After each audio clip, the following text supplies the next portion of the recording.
Apakah haji saya tetap sah kalau tidak menginap di tenda Mina? Pertanyaan ini bukan sekadar rasa penasaran, tapi kegelisahan yang benar-benar dirasakan banyak jamaah. Bahkan di berbagai kolom komentar, tidak sedikit yang mengaku takut ibadahnya kurang sempurna, takut hajinya tidak diterima, hanya karena tidak bermalam di Mina seperti yang selama ini mereka pahami. Di satu sisi, kita diajarkan bahwa setiap rangkaian ibadah haji memiliki aturan yang jelas. Tapi di sisi lain, kondisi di lapangan saat ini jauh berbeda dengan masa lalu. Jutaan manusia berkumpul dalam satu waktu, dengan tingkat kepadatan yang luar biasa. Situasi ini membuat munculnya berbagai penyesuaian, termasuk skema murur dan tanazul. Namun disinilah muncul dilema. Ketika jamaah justru mendapatkan fasilitas yang lebih nyaman, seperti kembali ke hotel untuk beristirahat, muncul perasaan tidak enak. Seolah-olah kenyamanan itu mengurangi nilai ibadah. Seolah-olah semakin sulit dan berat, maka semakin sempurna pula hajinya. Padahal dalam Islam, bukan itu prinsipnya. Ibadah tidak diukur dari seberapa lelah fisik kita, tapi dari apakah kita menjalankannya sesuai tuntunan syariat. Jadi pertanyaannya sekarang bukan lagi soal tidur di mana, tapi apakah cara kita menjalani ibadah itu sudah benar. Di video ini, kita akan kupas tuntas dengan penjelasan yang mudah dipahami, agar kamu tidak lagi ragu dan bisa menjalankan ibadah haji dengan tenang, yakin, dan penuh keikhlasan. Mari kita bahas lebih dalam tentang salah satu istilah yang mulai sering terdengar dalam penyelenggaraan haji modern, yaitu murur. Murur adalah kondisi di mana jamaah haji tidak turun dari bus saat berada di Musdalifah, melainkan hanya melintas saja dalam perjalanan dari Arafah menuju Mina. Jadi, secara fisik, jamaah tetap melewati wilayah Musdalifah, namun tidak berhenti untuk bermalam seperti praktik haji pada umumnya. Lalu muncul pertanyaan penting, apakah ini diperbolehkan? Secara konsep, murur bukanlah sesuatu yang dibuat tanpa dasar. Ini merupakan hasil dari ijtihad ulama, yaitu upaya penyesuaian hukum Islam terhadap kondisi nyata yang dihadapi jamaah saat ini. Kita harus memahami bahwa situasi haji sekarang sangat berbeda dibandingkan masa lalu. Jutaan jamaah berkumpul dalam satu waktu dan tempat yang sama. Di Musdalifah sendiri, kepadatan bisa mencapai titik ekstrim, terutama pada malam setelah wukuf di Arafah. Bagi jamaah yang muda dan sehat, mungkin masih bisa bertahan. Tapi bagaimana dengan lansia? Bagaimana dengan mereka yang sakit, kelelahan, atau memiliki resiko kesehatan tertentu? Disinilah murur menjadi solusi. Dengan tetap melewati Musdalifah, jamaah dianggap sudah memenuhi bagian dari rangkaian ibadah, namun tanpa harus mengambil resiko berdesakan atau kelelahan berlebihan. Ini adalah bentuk keringanan dalam Islam yang dikenal sebagai rukhsah.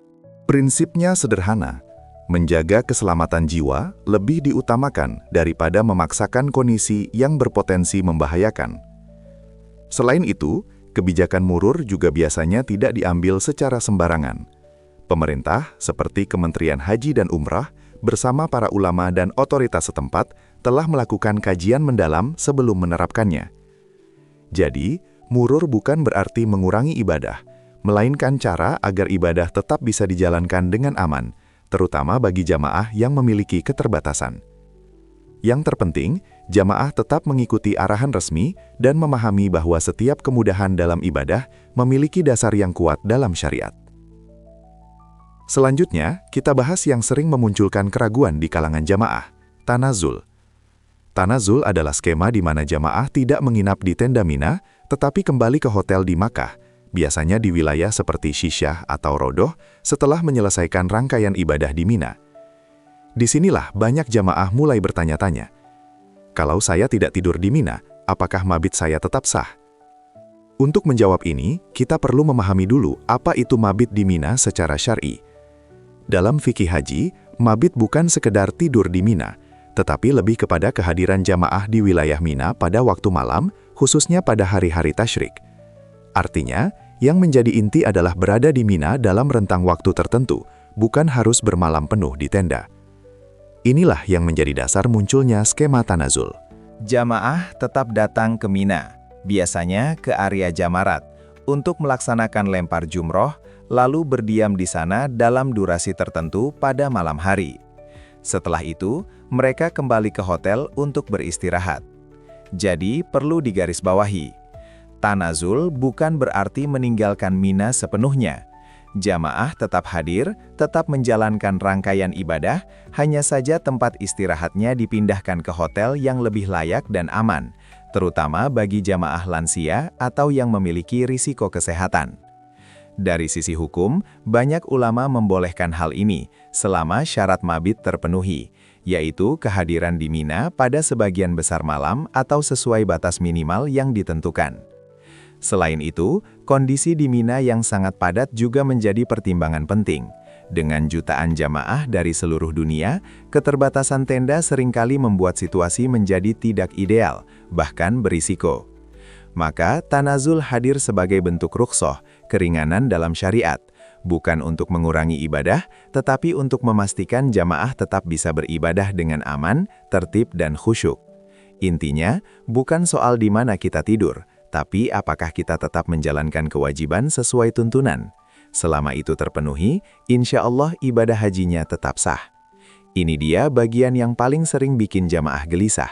Kalau ikut murur atau tanazul, apakah saya harus bayar dam? Pertanyaan ini sangat wajar, karena dam sering dipahami sebagai denda akibat meninggalkan kewajiban dalam ibadah haji. Tapi, tidak semua kondisi otomatis membuat seseorang wajib membayar dam. Dalam kajian fikih, para ulama menjelaskan bahwa kewajiban dam itu sangat bergantung pada alasan atau kondisi yang melatar belakangi. Jika murur di Muzdalifah atau tanazul di Mina dilakukan karena uzur syar'i, seperti kondisi lansia, sakit, kelelahan berat, atau bahkan situasi darurat seperti kepadatan ekstrim yang berpotensi membahayakan jiwa, maka banyak ulama berpendapat bahwa tidak wajib dam. Kenapa bisa begitu? Karena dalam Islam ada prinsip besar, kesulitan mendatangkan kemudahan. Artinya, ketika seseorang tidak mampu menjalankan suatu kewajiban secara sempurna karena kondisi yang tidak memungkinkan, maka ada keringanan rukhsah yang diberikan. Apalagi dalam pelaksanaan haji modern, keputusan seperti murur dan tanazul ini bukan keputusan pribadi, tapi bagian dari kebijakan resmi yang diatur oleh pemerintah, seperti Kementerian Haji dan Umroh. Kebijakan tersebut tentu tidak dibuat sembarangan, ada pertimbangan syar'i, keselamatan dan kondisi real di lapangan yang sangat kompleks. Namun, penting untuk dipahami, jika seseorang sebenarnya mampu untuk mabit secara normal di Muzdalifah atau Mina, tetapi memilih tidak melakukannya tanpa alasan yang jelas, maka dalam kondisi seperti ini, sebagian ulama tetap mewajibkan dam. Jadi, kuncinya ada pada niat dan kondisi. Apakah karena terpaksa, atau karena memilih meninggalkan? Disinilah pentingnya jamaah untuk tidak mengambil keputusan sendiri. Selalu ikuti arahan petugas, pembimbing ibadah, dan keputusan resmi yang sudah ditetapkan. Dengan begitu, ibadah tetap tenang, hati tidak was-was, dan yang paling penting, haji tetap sah, tanpa beban keraguan. Agar ibadah tetap sah, nyaman, dan tidak menimbulkan keraguan, ada beberapa tips praktis yang wajib diperhatikan oleh jamaah, khususnya yang mengikuti skema tanazul. Pertama, pastikan kamu tetap menjalankan mabit di Mina sesuai ketentuan syar'i. Meskipun tidak menginap di tenda, kamu tetap harus hadir di wilayah Mina pada malam hari. Idealnya, datanglah setelah waktu Isya dan usahakan berada di area Mina, terutama sekitar Jamarat, hingga melewati sebagian besar malam. Ini penting, karena inti dari mabit adalah keberadaan di Mina, bukan sekedar tidur di tendanya. Kedua, perhatikan waktu keberangkatan ke Jamarat. Jangan berangkat terlalu siang, karena biasanya kondisi sudah sangat padat dan berisiko berdesakan. Sebaliknya, jangan juga terlalu mepet dengan batas waktu malam. Waktu terbaik biasanya sudah diatur oleh petugas, jadi pastikan kamu mengikuti jadwal resmi agar perjalanan lebih aman dan tertib. Ketiga, jaga kondisi fisik. Meskipun kamu menginap di hotel yang lebih nyaman, aktivitas selama di Mina tetap cukup menguras tenaga. Banyak berjalan kaki, cuaca panas, dan kepadatan bisa membuat tubuh cepat lelah. Pastikan cukup minum, makan teratur, dan istirahat yang cukup sebelum berangkat ke Mina. Keempat, selalu patuhi arahan dari Karu dan Karom. Mereka telah mendapatkan panduan langsung dari petugas resmi, seperti Kementerian Haji dan Umroh, sehingga keputusan mereka bukan tanpa dasar.